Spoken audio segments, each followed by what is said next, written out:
अस्सलाम वालेकुम, मेरा नाम अनीता याकूब है और मैं माहिर नफ्सियात हूँ।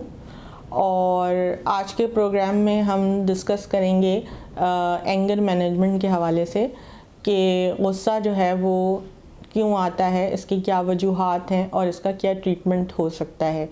और इससे पहले कि हम अपने टॉपिक को स्टार्ट करें, मेरी आप लोगों से दरख्वास्त है कि अगर आप लोगों ने चैनल सब्सक्राइब नहीं किया तो प्लीज़ बेल बटन को जो है वो क्लिक करें आप, और जो है हमारे चैनल को सब्सक्राइब करें ताकि आने वाली वीडियोस जो हैं वो आपको जो है वो सबसे पहले मिल सकें।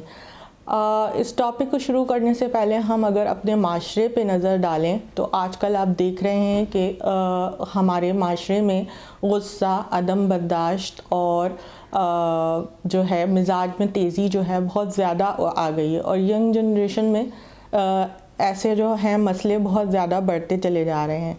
और आप अगर न्यूज़ देखते हैं तो उसमें भी क्राइम हमें बहुत ज़्यादा नज़र आ रहा है। रोज़ाना हमें कोई सेक्सुअल अब्यूज़, वर्बल अब्यूज़ और जो है इमोशनल अब्यूज़ के जो हैं वो केसेस जो हैं वो नज़र आते हैं।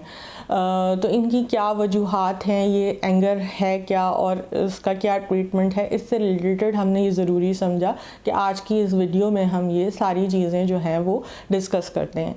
हमारे इस्लाम में भी गुस्से को हराम करार दिया गया है और इसको जो है बहुत बुरा अमल जो है वो करार दिया गया है।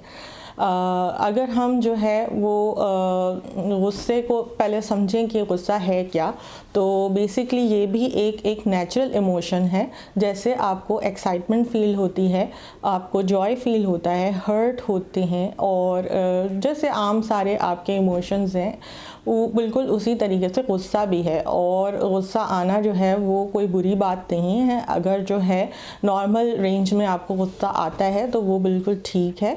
लेकिन प्रॉब्लम वहाँ होती है जहाँ अगर गुस्सा हद से ज़्यादा बढ़ जाए और जिसमें आप अपने आप को नुकसान पहुँचाएं या आप जो है दूसरों को नुकसान पहुँचाना शुरू कर दें, तो गुस्सा जो है वो काफ़ी उसके बहुत ख़तरनाक नताइज निकलते हैं। और उसके लिए ज़रूरी है कि फिर आप जो है वो डॉक्टर को दिखाएं या मेडिसिन्स लें या साइकोथेरेपी की तरफ आएँ। आप इसकी मिसाल जो है वो जैसे आप ये गुस्सा जो है वो और भी ख़तरनाक हो जाता है अगर जो है हम अपनी फीलिंग्स को जो है वो शेयर नहीं करते और अपनी हद तक जो है वो सारी जो है वो इमोशंस को रखते हैं। यानी फ़ियर है, शेम है, गिल्ट है, इस तरह के जितने भी इमोशंस हैं उसको सिर्फ अपनी हद तक रखना शुरू करते हैं। तो वो सारी चीज़ें क्या हो जाती हैं कि वो आपके अंदर रह जाती हैं। जैसे आप इस डायग्राम में देख सकते हैं, इसमें जो है वो एक कंटेनर में जो है वो दिखा रहे हैं कि जो है वो नॉर्मल इमोशनल फ़्लो हो रहा है, और जबकि दूसरे कंटेनर में दिखा रहे हैं कि जो है सारी फीलिंग्स जो हैं वो स्टफ्ड हैं और जो है वेंट आउट करने की कोई जगह नहीं है। जैसे आप इसकी और जब सारे इमोशंस जो हैं वो आपके एक जगह जमा हो जाएंगे तो वो नेचुरली एक्सप्लोड हो जाएगा। जैसे आप इसकी मिसाल प्रेशर कुकर से भी ले सकते हैं। प्रेशर कुकर में अगर आप खाना अगर बनाते हैं तो अगर उसमें भाप निकलने का रास्ता होगा तो वो फटेगा नहीं। गुस्से को किस तरह से जो है वो लर्न किया जाता है? गुस्सा एक तो हमारे हेरिडिटी के ज़रिए भी ट्रांसफ़र होता है, हमारे जीन्स के थ्रू भी ट्रांसफ़र होता है। अगर हमारे बाप दादा को गुस्सा बहुत आता है तो वो नेचुरली हमारे अंदर भी ट्रांसफ़र हो जाता है। और इसी तरीके से जो है आपके ये जो हम इस गुस्से को लर्न भी करते हैं। जैसे अगर आपके इन्वायरमेंट में हर वक्त जो है लड़ाई झगड़े होते रहते हैं और वालिदैन जो है वो आपस में लड़ाई करते हैं, मारपीट करते हैं, टीचर्स आपको मारती हैं या आपके ससुराल में झगड़े होते रहते हैं, तो वो सारी चीज़ें भी जो हैं वो आप लर्न करते हैं और वो चीज़ें आपकी लाइफ का हिस्सा बन जाती हैं और आप गुस्सा लर्न कर लेते हैं। या फिर आपके घर में कोई ड्रग एडिक्ट हो तो उससे भी आप जो है वो ये सारी चीज़ें लर्न करते हैं। या एब्यूज़ के केसेस हों घर के अंदर आपके इन्वायरमेंट में, तो वो भी चीज़ें जो हैं आप गुस्से को इस तरह से भी और वायलेंस को भी जो है वो लर्न करते हैं। अब ये है कि गुस्सा जो है वो दो तरह का होता है। एक प्रोडक्टिव एंगर भी होता है। हम ये नहीं कह सकते कि गुस्सा जो है वो टोटली बुरा होता है। गुस्से में जो है वो ये है कि आपको एक अच्छी पॉजिटिव एनर्जी भी मिलती है और गुस्सा आपको मोटिवेट भी करता है, आप मुख्तलिफ सॉल्यूशंस भी निकाल सकते हैं गुस्से से, और आपको पता चलता है कि something is wrong, something is dangerous, और आपको इन्फॉर्मेशन भी मिलती है। आप लोगों से भी प्रॉपरली कम्युनिकेट कर सकते हो। अगर कोई आपके साथ गलत कर रहा है तो आपके अंदर इतनी एनर्जी होनी चाहिए कि आप जो है वो नो कह सकें या जो है उसको रोक सकें उस इंसान को। तो गुस्सा जो है वो एक तरह से प्रोडक्टिव भी होता है, और प्रोडक्टिव एंगर जो है हमारे लिए बहुत ज़रूरी भी है, हमारे सर्वाइवल के लिए बहुत ज़रूरी है। लेकिन अगर जो है वो हार्मफुल एंगर होगा, यानी आप किसी को अपने आप को गुस्से में नुकसान पहुंचा रहे हैं या दूसरों को मार रहे हैं, हिट कर रहे हैं या उन नुकसान पहुंचा रहे हैं, तो वो चीज़ जो है वो ख़तरनाक हो जाती है, और उस केस में फिर आपको मेडिसिन और साइकोथेरेपी की जो है वो बाद दफ़ा ज़रूरत पड़ती है।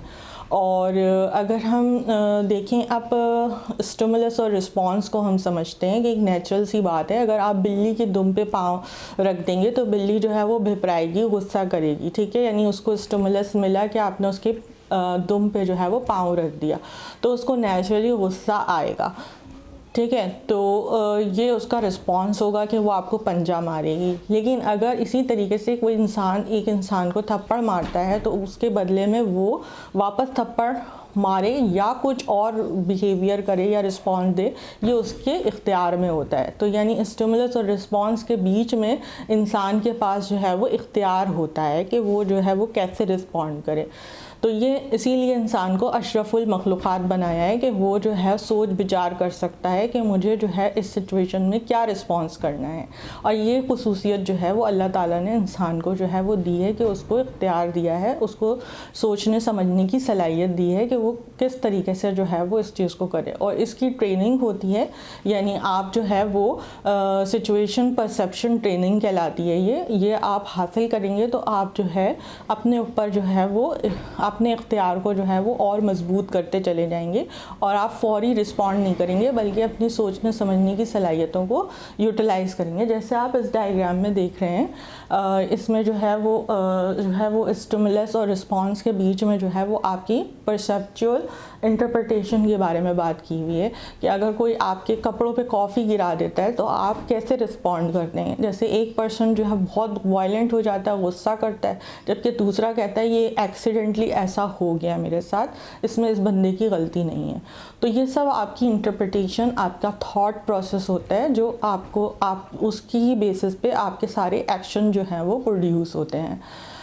अब हम जो है वो ये बात करते हैं कि थोड़ी सी कि एंगर में जो है वो आप जब एग्रेसिव एपिसोड हो जाती है तो उस वक्त आपको शेम, गिल्ट और फियर की जो है वो फीलिंग्स भी होती हैं कि आपने ऐसा क्यों किया, आपने जो है गुस्सा क्यों किया। तो आप उस सारी एंजाइटीज़ से बचने के लिए मुख्तलिफ डिफेंस मैकेनिज़म्स यूज़ करते हैं। यानी बाज़ लोग जस्टिफिकेशन देना शुरू कर देते हैं कि जी जो है हमने जो किया वो जो है सही किया, और जो भी हमने बिहेवियर किया, गुस्सा किया, वो बिल्कुल जायज़ किया। या कुछ लोग जो हैं वो ब्लेम करना शुरू कर देते हैं कि इसकी वजह से इस बंदे की गलती थी, सारी इस बंदे का कसूर था जब भी मुझे गुस्सा आया। या आप डिनाई करना शुरू कर देते हैं कि मैंने तो कुछ किया ही नहीं, सिरे से मेरी कोई गलती ही नहीं। तो इस तरह के डिफेंस मैकेनिज़म्स भी जो हैं वो ऑपरेट हो रहे होते हैं। अच्छा, अब हम आ जाते हैं कि ट्रीटमेंट को हम किस तरीके से करें। एंगर का जो है वो ट्रीटमेंट क्या है।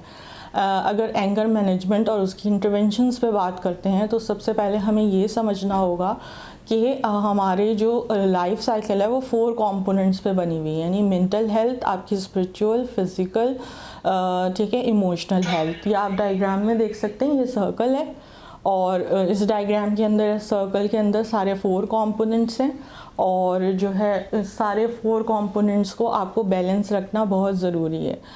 तो ये जो है आप इस डायग्राम में देख लें कि स्पिरिचुअल आपका एक सर्कल है, फिज़िकल है, मेंटल है, और जो है वो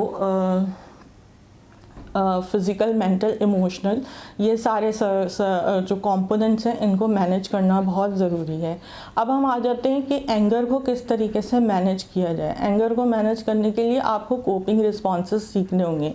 यानी आपने अपने लाइफ स्टाइल्स, अपनी हैबिट्स को जो है वो इम्प्रूव करना है, और जो है जो इसके अलावा जो है वो आपने अपनी प्रॉब्लम सॉल्विंग स्किल्स को जो है वो इम्प्रूव करना है। और वो कैसे होगा, एक तो जब गुस्सा आ रहा हो तो एक टेक्निक तो ये है कि आप जो है वो पानी पी लें या आप उस सिचुएशन से थोड़ी देर के लिए दूर हो जाएं, ठीक है, या अवॉइड कर लें, या जो है वो एस्केप स्ट्रैटेजीज जो है वो यूज़ करें, यानी उस सिचुएशन से थोड़ी देर के लिए अपने आप को हटा दें, तो गुस्सा थोड़ी देर में खुद ही ठंडा हो जाता है।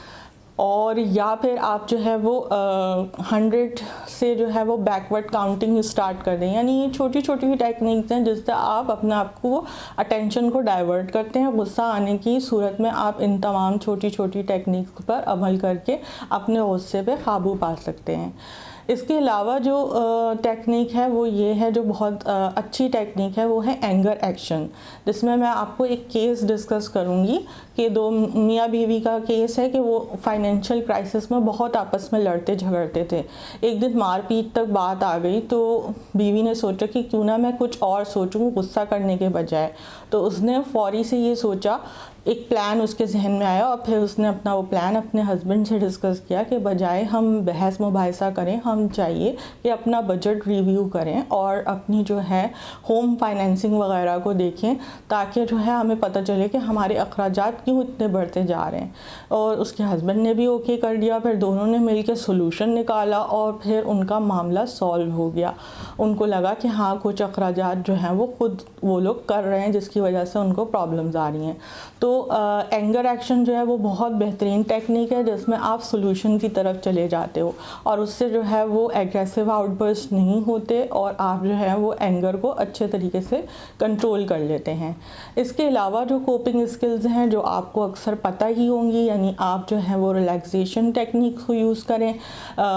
इसके अलावा डाइट है, आप एक्सरसाइज हैं, मेडिटेशंस हैं, इसको यूज़ करें। आप ह्यूमर को यानी हंसी मजाक और इस चीज़ों को बढ़ाएं, पॉजिटिव थिंकिंग को इम्प्रूव करें। यानी बहुत से लोग जो नेगेटिव थिंकिंग जिनकी होती है वो अक्सर गुस्से में आ जाते हैं। और या कुछ लोगों को माइंड रीडिंग की आदत होती है, यानी ये बंदा तो मेरे बारे में गलत ही सोच रहा है, तो ऐसी जो सोच होती है उससे भी गुस्सा बहुत आ जाता है। तो ये सब चीज़ों को आप कंट्रोल करें और जो है अपने सपोर्ट सिस्टम को इम्प्रूव करें, यानी जो है कोई क्लब ज्वाइन कर लें, कोई ऑर्गेनाइजेशन ज्वाइन कर लें, ब्लॉगिंग कर लें, या फिर जो है वो आप जो है वो सेल्फ हेल्प बुक्स पढ़ लें, मोटिवेशनल वीडियोस देख लें। और इसके अलावा अपनी इंटरेस्ट और हॉबीज़ को बढ़ाएं, यानी म्यूज़िक है, आर्ट, स्पोर्ट, इसमें आप अपने आप को इन्वॉल्व करें। तो इस तरह की बहुत सी टेक्निक्स हैं जो आप जो है वो यूज़ कर सकते हैं। अगर आप चाहते हैं कि और मज़ीद जो है वो एंगर से रिलेटेड चीज़ों को सीखें तो आप हमसे व्हाट्सएप नंबर पे और इंस्टाग्राम पे, फेसबुक पेज पे आप हमसे कांटेक्ट कर सकते हैं। व्हाट्सएप ग्रुप का नंबर भी अब आपके पास आ रहा होगा। और इसमें हमने असर्टिव ट्रेनिंग और सिचुएशन परसेप्शन ट्रेनिंग, इस तरह की बहुत सी टेक्निक्स हैं जो एंगर मैनेजमेंट से रिलेटेड होती हैं, जो आप सीख सकते हैं हमसे। और कांटेक्ट करके आप हमसे मज़ीद जो है वो इन्फॉर्मेशन ले सकते हैं। अगर आपने अभी भी हमारा चैनल सब्सक्राइब नहीं किया तो प्लीज़ अब सब्सक्राइब कर दें ताकि आइंदा आने वाली वीडियोस आप देख सकें। बहुत शुक्रिया, थैंक यू सो मच, अल्लाह हाफ़िज़।